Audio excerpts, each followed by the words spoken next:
what's the very first title that founders put on their business card before they've even started their business? Founder and CEO, right?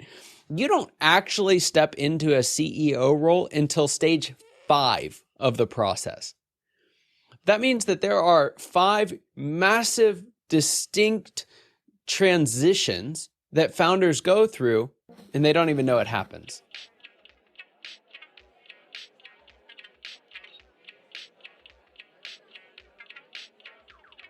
Welcome to the Tailoring Talk Show with your host, Roberto Revilla, bespoke tailor, menswear designer, and owner of Roberto Revilla London Custom Clothing and Footwear. I activate your superpowers through the clothing I create and the conversations on this podcast. We'll meet self-starters and creators to learn about their journeys while they share valuable lessons to help you be the best you can be. Please support the show by subscribing, and it helps so much if you take a few seconds to leave a rating and a review.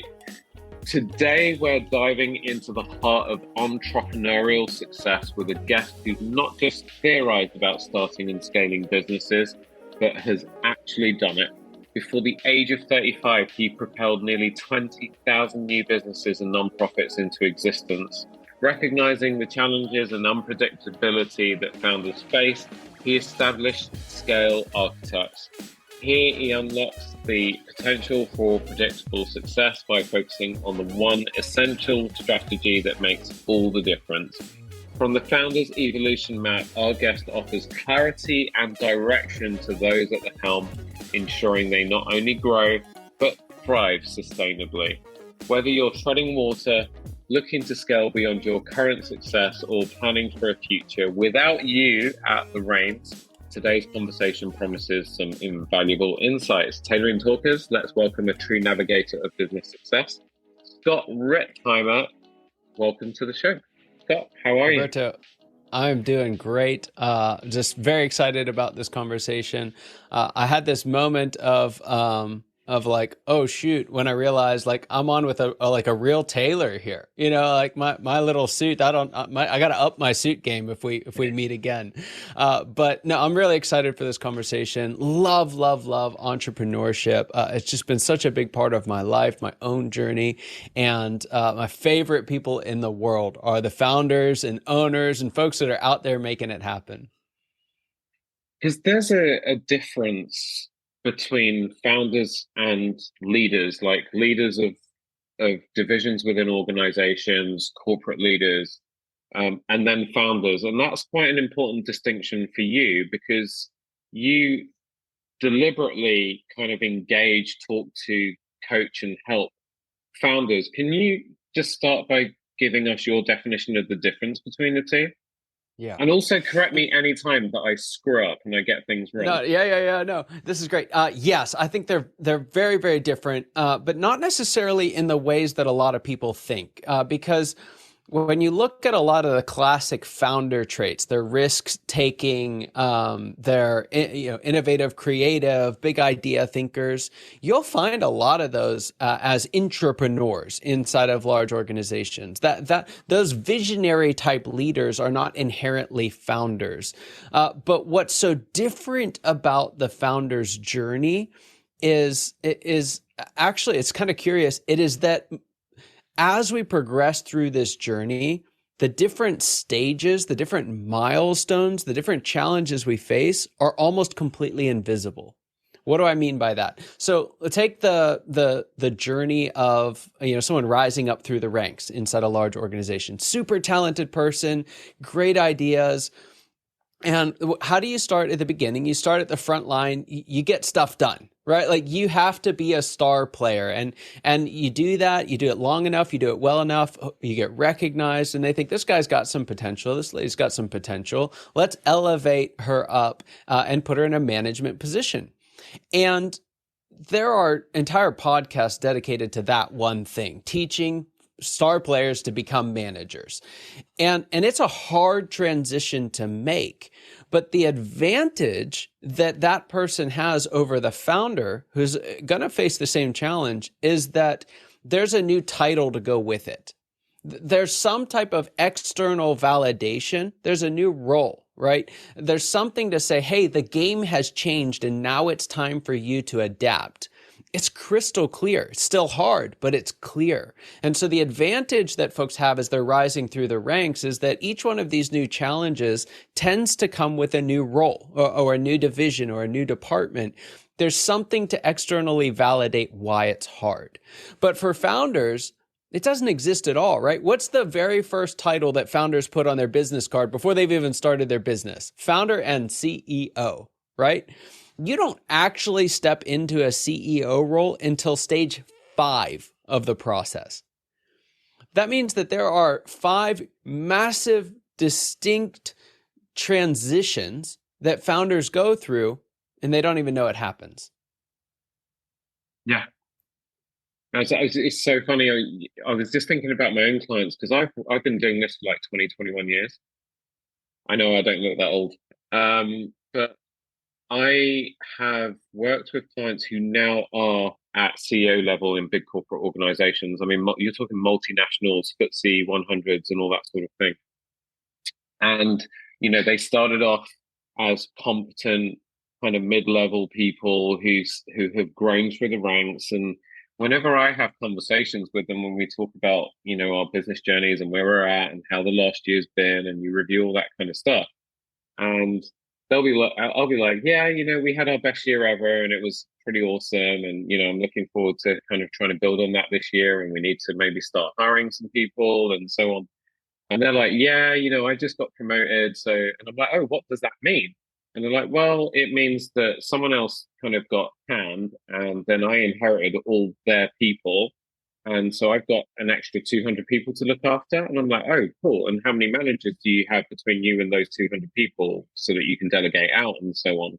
And sometimes the answer is I've got none. And sometimes the answer is I've got some. And I'm kind of thinking, on one hand, that sounds pretty awesome. It also sounds like it's going to be pretty challenging, maybe a bit stressful. But then they've still got that kind of safety net. And I for people listening to the audio and quote unquoting at Scott here, they've still got that safety net in comparison to me, where everything is on my freaking shoulders. Whether I've got 5, 10, 15, 20, 100, 200, 300 people or not, I don't have that safety net. Basically, everything rises and falls on me. I don't have a base salary to fall back on. I don't get paid unless I'm actually producing. Whereas for these guys, they can go through peaks and troughs and, generally their mortgage payments, etc., are okay. And it is really, I guess that I'm saying this in a really convoluted way, but I think what I'm trying to boil this down to, in essence, is the difference between a founder and a corporate leader, let's call them, is that element of risk.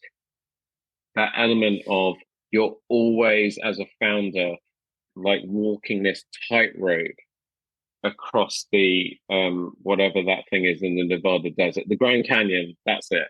That's what it can feel like at times. Like you're suspended over the Grand Canyon, and with nothing but like 50 millimeters of rope between you and the abyss below.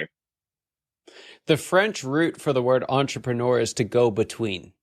Oh, there you go. Right. It's those who go between. It's exactly that. So yes, there's something about the entrepreneurial journey. Now, what I would say is that this is most poignant in the earlier stages, because there are founders who reach the latter stages of their evolution and they've got a lot more momentum behind it. So a lot of what you're describing is actually the organizational inertia that's around them. So when you've got, one person, you have a bad day, you're sick, nothing gets done, right? If you have 5 people on your team, you're probably doing about as much as the rest of them combined. So if you get sick, a little bit gets done, right? But what happens is that does change. That dynamic changes over time as we move into higher levels of it. But an inherent separator in the early days, what separates, let me go back. The very first stage of this process of becoming an entrepreneur, becoming a founder and kickstarting the whole path is what I call, stage 1, the dissatisfied employee. Right now, you may not be an employee, but there's this level of dissatisfaction that builds up that makes the crazy idea of actually starting your own business seem worth it. And There's a lot of folks out there, though, that are dissatisfied. There's a lot of employees out there that are dissatisfied that have no business being entrepreneurs. So just because you're dissatisfied does not make you an entrepreneur. What makes you an entrepreneur is to be able to take that risk and go between the dissatisfaction where you are and the dream of where you're going. And so what you find in founders is just an inherent capacity for risk. In fact, in a lot of founders, there's almost a need for risk to really get sharp, right? I remember after COVID hit, I was coaching with a founder who was a co-founder in a business, and he said to me, he's like, Scott, I don't really know how to say this because a lot of people are experiencing really tough stuff, but I have never been sharper. I've never been more on my game because like everything was on the line. Now, it wasn't that this guy's business was amazing and like everything was wonderful for him. In fact, they had lost 80% of their business. But there's just this, when the pressure rises, it brings the best out of many entrepreneurs. And what you'll see, the negative side of that and a self-destructive pattern is that some visionaries, we'll call them, will become arsonists. They'll go and set stuff on fire just to amp the pressure up so that they can feel again, so that they can get sharp again. And it's not a very helpful pattern, but you're right. It's one of those distinguishing characteristics. Yeah. I want to just go back a little bit now because you and I have, literally jumped off the cliff here because I like to get to know you and help our audience get to know you and your background a little bit better. But you and I just kind of hugged each other hello and like, okay, cool, let's jump off and get on with this thing. But let's just go back a little bit because I mentioned in the intro that you are a founder yourself. You've been through this entire journey. You've experienced, felt all of the highs and lows of the journey. So you're not just coming up at it as someone who's read a few books and then is, kind of coaching people and so on and talking about it and, written a book and all the rest of it. But you have lived and breathed it. Just take me back to your kind of journey. So I'm guessing college was involved somewhere and then you got into the corporate world maybe before you started, or have you just did you start with your own business? And then, because I've got some people that I've interviewed on this podcast that just look at me and they're just like, I've never been employed. I've always been self-employed. No one's ever. Scott, superhero origin story, please. I've had a couple part-time jobs, so it's about as far as it gets. No, I mean, there's so many ways we could go with this. I have a really weird history. So I accidentally dropped out of high school with a 4.0. I skipped college until I was actually in my late 20s. I moved to Atlanta, Georgia, right after I got married on my 20th birthday on little more than a whim. And I needed a part-time job to pay the bills. And so I met a guy, I met a guy who was looking for help. And I started in the mailroom of this little small business. It was around, 13 people at the time. So just because I knew him, it was the warm body approach to hiring, like, do you breathe? Yes. Okay. You can start tomorrow. And so I started there just answering emails that came in. It was really all I was doing and doing tech support for folks on software I'd never seen before. And that was training, it's like, just pick up the phone and figure it out. Yeah. So about 3 months after I get hired, he sells the business.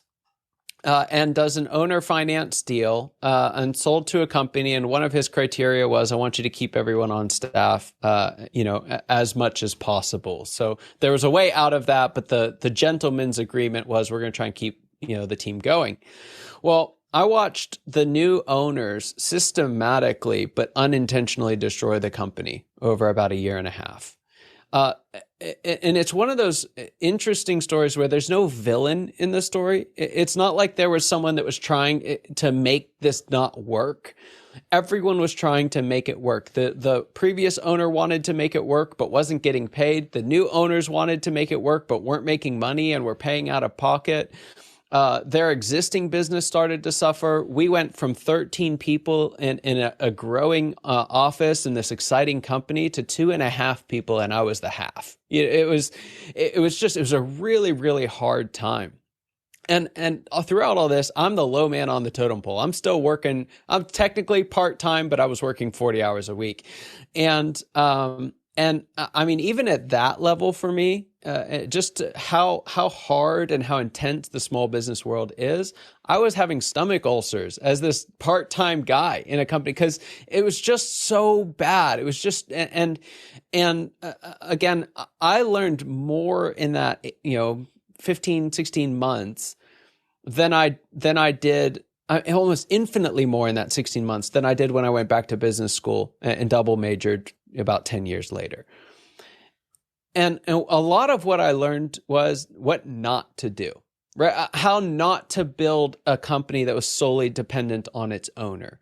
How not to how not to manage, how not to think about overhead, how not to overinvest in systems.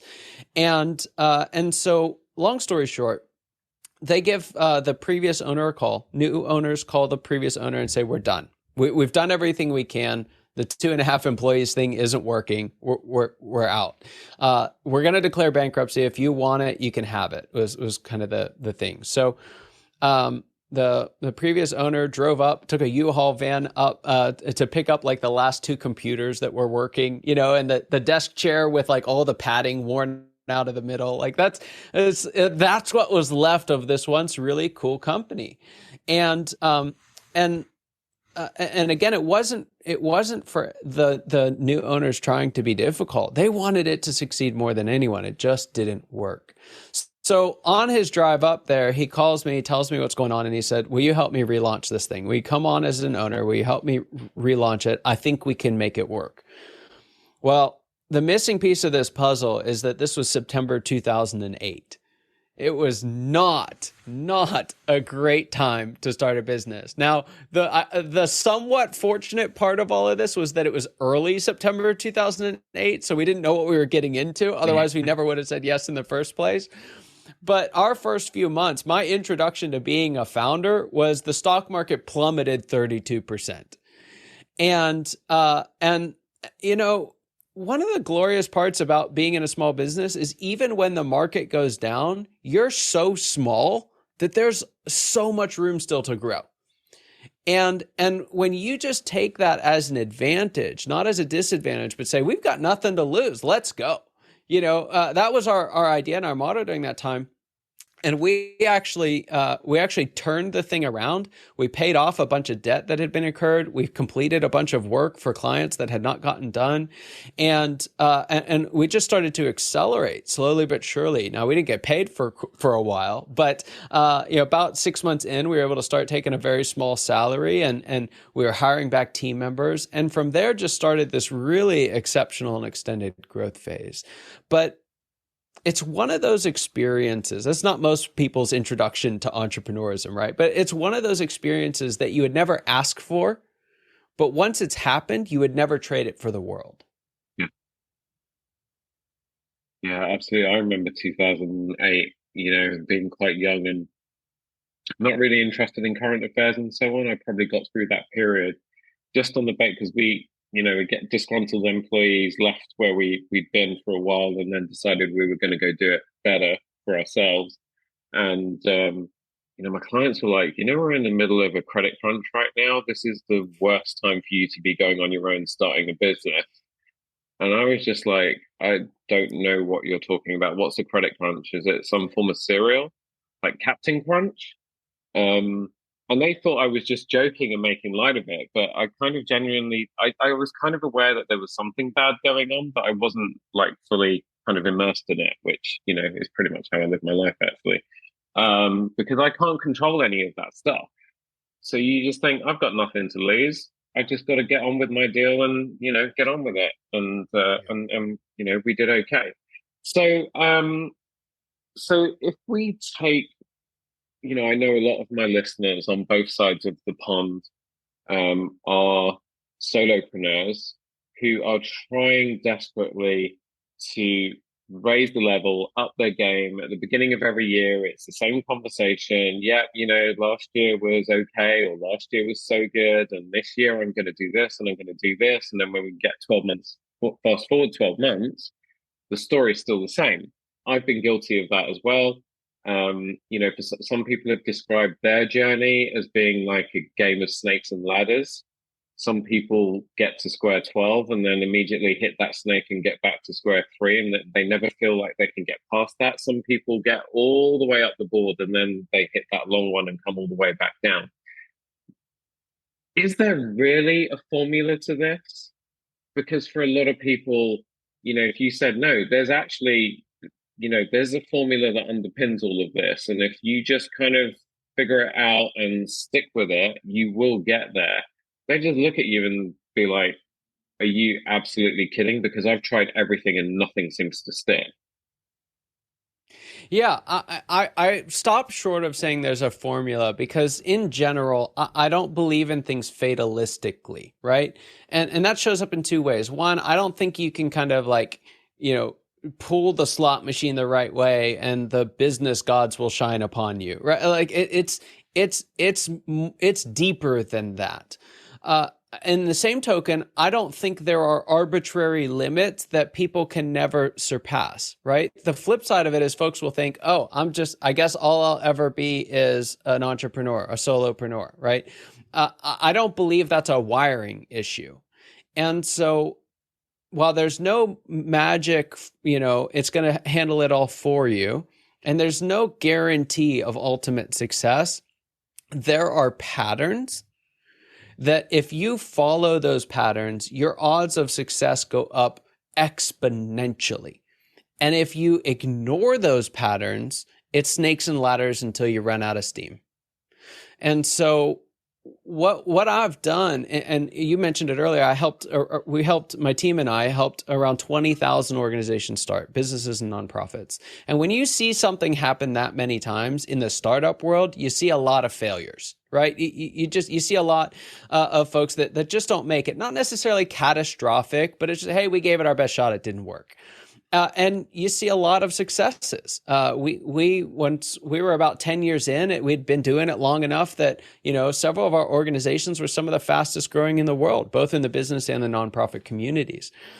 And what happened for me, it was just this wonderful opportunity that I couldn't have even dreamed of creating. But the ability to sit right in the front row and seeing that happen at scale, I started to recognize patterns and consistencies among those who made it and those who didn't.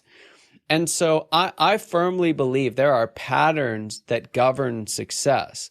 I don't think they guarantee success, but if you try to ignore those patterns, it gets so much harder. And so there's always exceptions to the rule, right? There's always things. But when you look at it, the general theme, you get the true story of the stages that they went through, the journey that they faced. It's actually the same thing every time. And I struggled to believe that. As I was kind of formulating my ideas around it, I was like, is that really true? Because I was there. Like, I felt how awful it was. I had a lot of people tell me it was simple, and I lost more money on their advice than I ever did on my own, right? So I had kind of bought those lines before and been burned by it.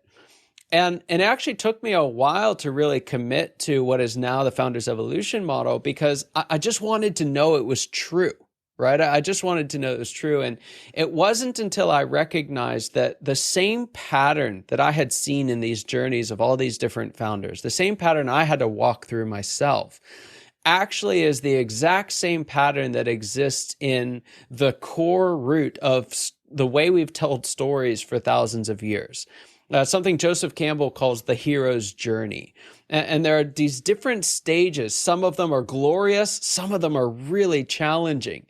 And as I recognize that same pattern in all of these stories from thousands of years ago, the biggest, most epic tales was actually playing out in real time in the founders I was working with. That's when I realized, no, there's actually a pattern here. This is bigger than just founders, but this is what it looks like for founders.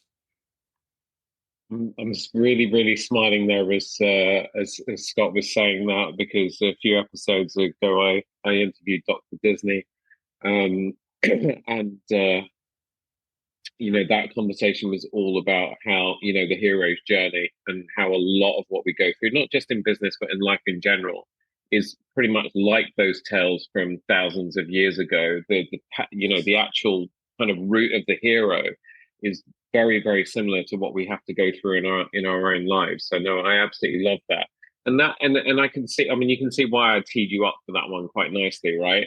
Because seeing that many businesses and working alongside them and seeing the failures and successes, that you're absolutely 100% guaranteed you're going to start seeing the patterns that exist on both sides of it, not just the successes, but the failures as well. So no wonder you were able to take all of that, let's call it data, and then kind of start to sort of formulate the map that then becomes the founder's evolution. Where did the kind of inspiration come to actually start putting that into pages? Yeah, one of the things that happened for me as I was in what I call stage 4, the disillusioned leader, that stage forces you to go out and find help. Right. And much like the hero's journey, you need a guide. The hero does not have what it takes to succeed on their own. They need someone to help show them a way. Many, many founders will find themselves at that point, maybe not hiring a coach, but might be a mentor, might be someone inside their organization. They need someone outside of them to help them tackle it. And so that had me in this process of searching. I read a lot of business books. We applied a lot of stuff, and it helped, but it didn't really solve the problem. We hired a few coaches, lost $1.5 million following their advice. And it left me in this place where I felt like I was completely on my own. Now, I had a great team with me. So let me say we were completely on our own. If we couldn't figure this thing out in front of us, it wasn't going to happen. And at this time, we're running a multi-million-dollar business. From the outside, it's like, what are you complaining about, right? It should be wonderful, but it felt like we were dying inside, right? We could grow revenue. We had that figured out, but we couldn't keep any of it. Our profit margin kept falling every year. And even more than that, the internal frustration was at an all-time high. It felt like we couldn't do anything right. It felt like we'd have this simple conversation and walk away with two completely different, understandings of what happened. Everything was just off. And you kind of add to that the isolation of, well, we tried to bring help in and they couldn't figure it out. It's like, well, what do you do? And so I was actually listening to a podcast like this, and a guy, I guess from your side of the pond, originally, his name's Les McEwen. He started talking about this idea on the podcast, and it's so boring to think about, but it's unbelievably powerful. He started talking about this idea of business life cycle stages, and I get it. I almost fell asleep just saying that right now, but the way he was able to articulate how they feel, right? How they show up. I thought the guy had a camera in my office, right? I was like, there's no way he could possibly know this about my organization. It was the very first time I ever actually felt like I was on a map, that my business wasn't just heading out into the wild unknown, that someone knew what the route looked like. And so I went out, I got his book, and it basically goes through the 7 stages that businesses and nonprofits, in fact, go through. It talks about this stage called whitewater that we were in and give us a simple 5-step strategy to get out. Now, it was simple to understand. It was hard to do, right? There were a lot of tough conversations. There were a lot of really tough decisions, but knowing what those steps were and in what order to take those steps gave us the confidence that we needed to radically transform our business. We tripled our bottom line in a single year. And in going through that process, learning that, yes, there are people outside that help. Yes, there is a way of looking at these challenges from a stage perspective, a when perspective. That's what started and initiated this journey for me. So fast forward, I ended up selling that business. I was like, what am I going to do next? And I realized I want to help folks get through that really challenging period that I did. What better way to do it than using the model that I got through it? And so I chatted with Les. He ended up mentoring me, brought me into a program where I used his model. And this is the direct answer to your question. In working with organizations on the stage the organization was in, I realized one of the defining factors for what stage the business was in was how the founder was showing up or how they weren't showing up. And I remembered all those stories of founders from my previous job, and that's when I started thinking, okay, there's something to this. I think there's stages here. I think there's a model. If I can do what Les did for organizations, if I could do that for founders, those two together would be about as close to that magical formula as you can get. That was the inspiration. Yeah. Yeah, no, absolutely. And imagine that you've come across a lot of founders who needed saving from themselves as well, because that happens a lot. They get this kind of burst of energy, and then they run and run and run, but they're actually just using that energy on keeping the roundabout spinning, as in keeping their business kind of spinning, and they're wearing all these different hats: sales, marketing, etc., customer service, etc.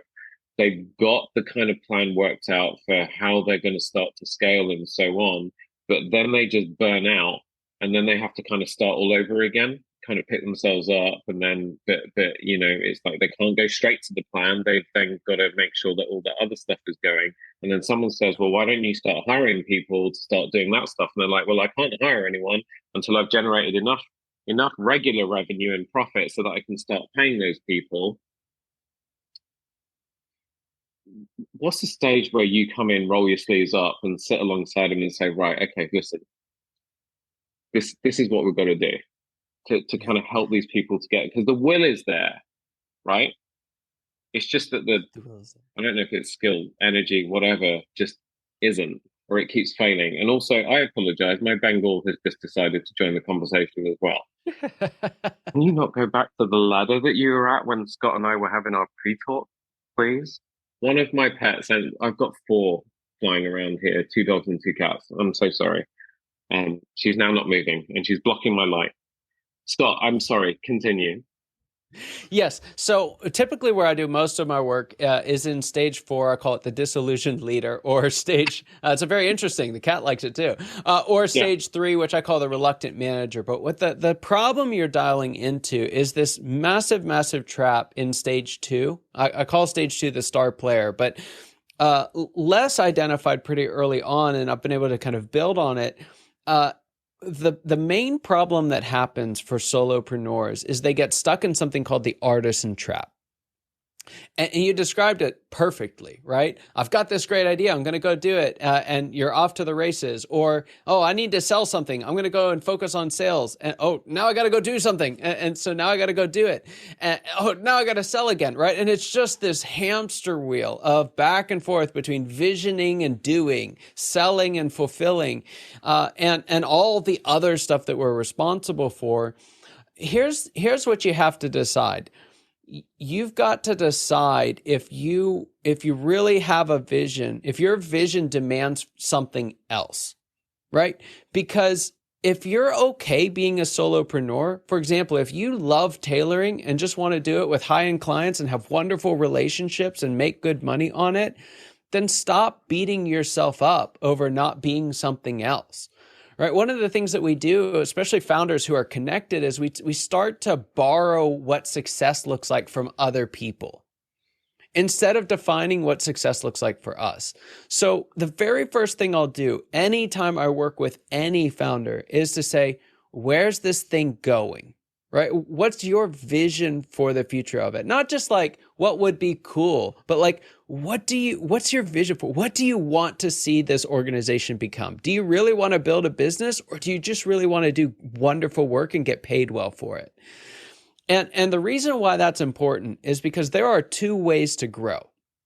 The first way is to just get better at the stage you're in, right? Get better at mastering, balancing the selling and the doing. Get the basic rhythms in place that you need to not run the risk of running dry. Recognize what your constraints are and just dial down and work within them, right?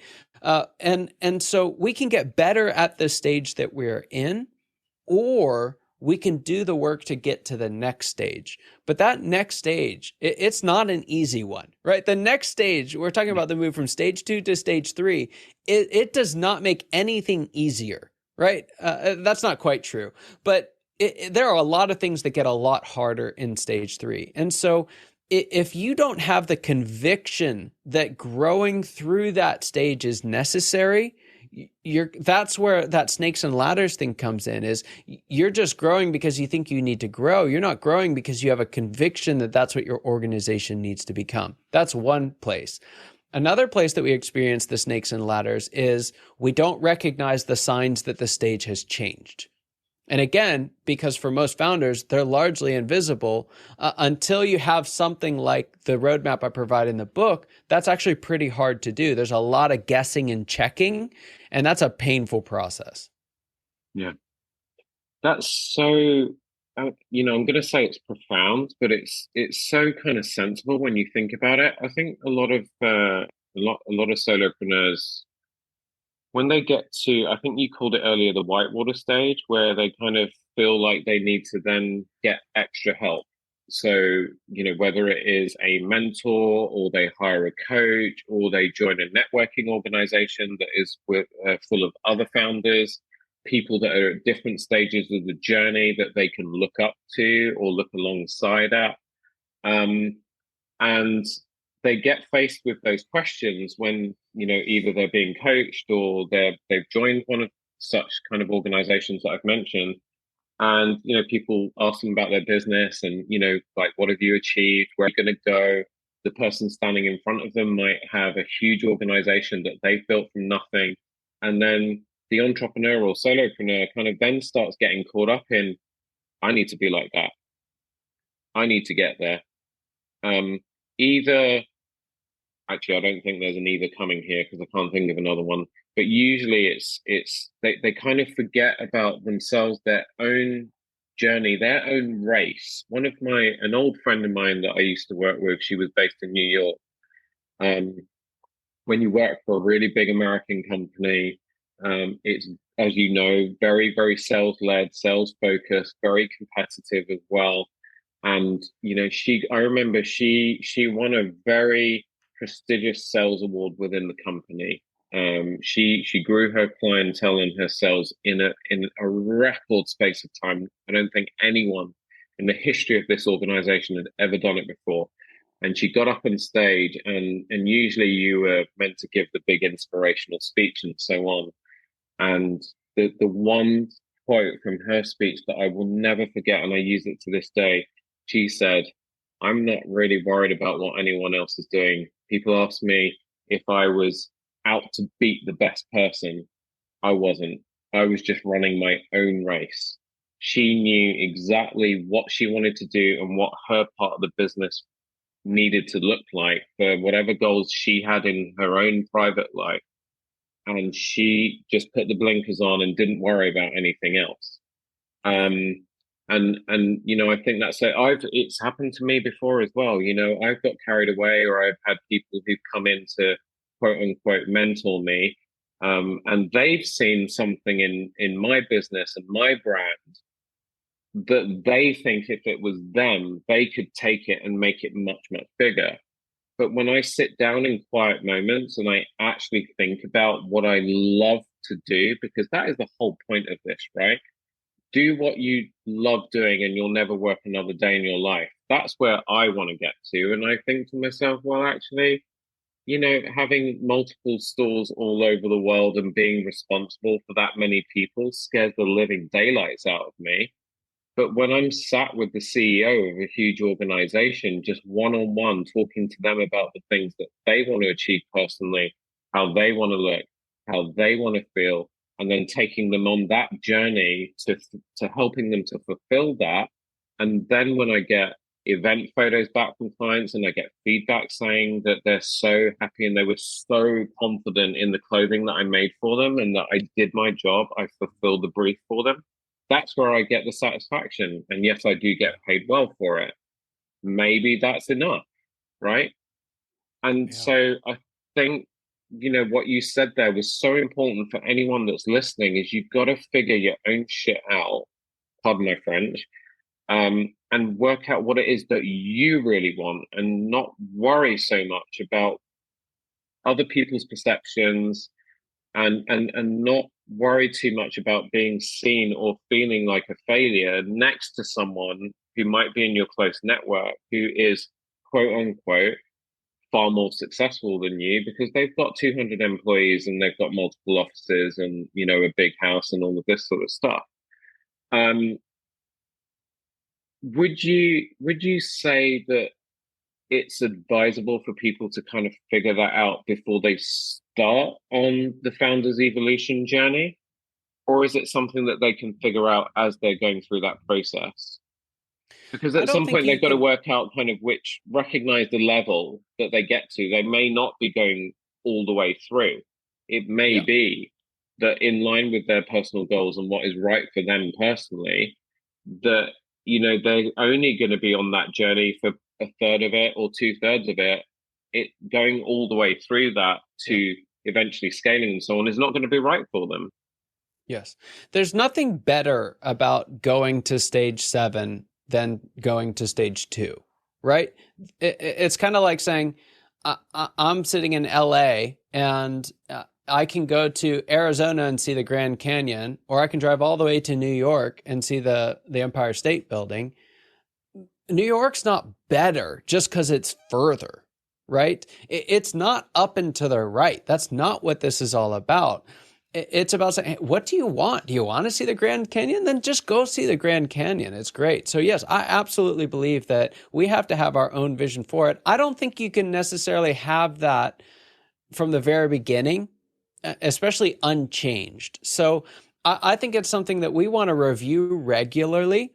And one of the things that you'll find is, stage 2, for all its challenges and difficulties, again, is actually easier than stage 3. And it's actually a lot easier than stage 4. Here's what happens if you don't really decide what you want, right? For example, if you're saying, hey, I just want to be with folks, but instead you let yourself get pulled into, oh, wouldn't it be glorious if we had 3, stores in, New York and Paris and London. You can build that. You can hire people who can show you how to build that. But it is so much harder to unwind when you realize 3 stores in, this isn't actually what I want.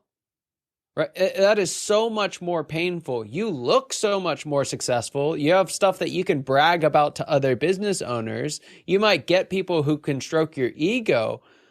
But I work with folks every day in that stage, and they are dying inside. And that's not necessary. So I think, to answer your point, I think it's something to think about early. I think it's something that you really want to revisit, regularly, once a year, once every couple of years. And when you find yourself pushing up against these inflection points, when you find the pressure starting to increase, the number one thing for any founder is to make sure they're clear on where they're going, because that's what's going to unlock the creativity to solve whatever the problem is in front of you. Yeah, 100%. God, Scott, this is so, so fascinating. Really, I'm absolutely loving this, but obviously we've got to call time on it at some point. Um, Founders Evolution, people can go get a copy. I'm kind of thinking it's like the thing that you need to have like on your desk or in electronic format. So you've always got it with you just to kind of refer to like your kind of spirit guide. Um, how can people get a hold of it? And how can people connect with you? Yeah, it's a little like the Matrix for founders' growth, right? It kind of changes the way that you see the world around you once it happens. So Yeah. I intentionally made it really simple. There's lots of illustrations in the book to kind of demystify this process, and the very first chapter just walks quickly through the 7 stages, so you can have an idea, what does this map actually look like? And then each stage is designed so when you've got an idea, hey, I'm in stage 2, you can go right there to that chapter and drive in it. But yeah, it's a fantastic reference. Just as the journey continues to shape and evolve, how do you know when the stage changes? How do you know how you need to show up now? That's what it's designed to do. You can get it at scalearchitects.com/founders. And we've actually made the digital version free for everyone. So head on over to scalearchitects.com/founders, download your free copy. And the feedback I've gotten from some of our early readers was when they went in, they realized, oh, I'm actually in, let's call it stage 2. oh, there's only a couple things we need to do in stage 2 and do them really well. There's all these other chapters of things that should do that I don't have to do, right? There's all these books I read that I don't have to pay any attention to. There's only a couple of things I need to do. They're saving on average about 10 hours a week. Yeah. In just stuff, right? Just things that they were hanging on to that they shouldn't be hanging on to anymore, things that they'd adopted that they never should have been doing in the first place. So it's easily worth your time. It'll save you a massive amount of time from week 1 and go up from there. And I highly encourage anyone's founder, business owner, someone who's leading an organization. It's just an essential roadmap to navigating that journey. Fantastic. Written by someone who has been there, experienced it, worn the t-shirt, has worked alongside businesses at all different levels and taken everything that he's learned over that vast amount of time. You look so young, by the way, Scott. I can't believe how much experience you've crammed into such a short life. I mean, when do you turn 21? I was going to say, anyone watching knows I look like I'm about 22. I'm hoping the beard helps a little bit. You know what I mean? It gives me at least a year or two. It's Dude, funny. You're it's one of the, by the way, that really, I can see what you look like without, but you're rocking that beard. I mean, that is a full proper. We got it going on. Yeah, but yeah, exactly. Again, and it's not something I can't take credit for it. Like just having that front row seat, seeing this happen so many times and just the bizarre, I mean, you heard it, the bizarre way I landed into entrepreneurism. I can't take any credit for that. I think you put anyone in that position and, they're going to start to see some of what I've seen here. And it's just been a wonderful opportunity to bring that to life and make it available to the rest of the world. Yeah, and thank you so much for your time today, for sharing your story, and for giving us a bit of an insight into the Founders Evolution, and hopefully for just interrupting enough of our listeners thinking just enough to realize that there is hope. That's what we want to do. We want hope. We want people to be able to actually look at their current circumstances, and if they've been feeling a little bit down about things lately, to realize that there is a way. So thank you so much for that. And I need to ask you, sorry, I haven't been recording for a little while because I've also been quite sick, so you can probably hear it in my voice. I've got this thing that is clearing out. So you're my first recording back of the new year. So congratulations. Have you had fun today? I've had a blast today. It sets me up for, there's just one quick point that I want to make about this, because you hit something that's really important I don't want to gloss over. Yeah, and sure. That is one of the temptations when you actually know what the next stage is, when you actually know how to get there, or you can see what stage 5 really looks like, we have this propensity to kind of put everything else on hold until we get there, right? Especially as founders and visionaries and like goal-oriented people. I can guarantee you there is no stage that it has the corner on joy, right? That there's no stage that's like it's all of a sudden going to get better. In fact, if I were to go and talk to folks in stages 5, 6, 7, even stages 3 or 4 about stage 2, where you're at now, or if someone's in stage 2 right now, there are things about stage 2 they don't get to do anymore that they would probably some days give the world for. So there is something special that's available to you in every single one of these stages. And if you learn to embrace the joy of now, the joy of your current stage, it makes everything else so much easier and so much more fulfilling. Yeah. Well, I am going to make sure all of those links are for all you guys and girls in the show notes. I'm just going to repeat that again for you. So that's scalearchitects.com/founders. Go download your free copy of Founders Evolution. I am going to be doing that as soon as I'm off this call with Scott. Roberto, thanks so much. Oh, no, you're so welcome. And thank you lot so much for joining Scott and I. Do not forget, we are on Instagram. I'm still figuring out the point of that at Tailoring Talk Podcast. I know the point of that is so that you lot can get your episode updates. You know I love feedback. Email me at tailoringtalkpodcast@gmail.com. I will put the links in the show notes so that you can connect with Scott as well. Remember to subscribe, rate, and review. And this is so, so important. Remember, click that share button in your player to send this episode on to someone you know who might get some help or be inspired by what Scott discussed today.